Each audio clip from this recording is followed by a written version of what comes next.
When you talk to people and you hear, I wouldn't have a job if it weren't for Move Sullivan, or I couldn't get to the doctor if it weren't for Move Sullivan, or I couldn't get to the grocery store if it weren't for Move Sullivan. That is so gratifying from a government official perspective when our job is to help people. So that is extremely satisfying to know that we're helping those in need that need transportation in this very large county. Why is there a need for this? Because it's a very rural area, and really the big driving force for this was, at the time, I was the head of workforce development, and I had had so many people who were getting job offers and couldn't get there and what have you. And so the timing was right. We had the right group of legislators, the county manager, and I, did my pounding, my advocating, and they're like, you know what? Yeah, we have to do something about this. We had the casino open and the water park open, and people couldn't get to these great jobs, and so that's what really started it. The benefit is also people can go shopping, people can get to their medical appointments, and so, but that was really the impetus, was getting people to work. Are there any plans to let this bus in Sullivan County actually meet up with the Ulster County bus?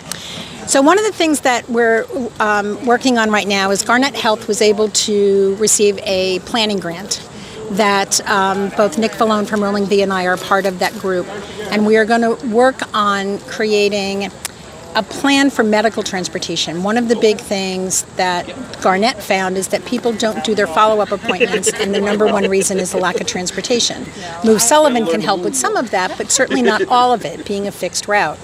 So we're going to work with Garnet and a transportation consultant to kind of see how we can create a plan that will fit within Move Sullivan that can help people get to medical appointments and whatever. And some of that eventually is going to be a link either to Ellenville Hospital and or down to Orange County, and how we can work with those partners to make those transfers more successful.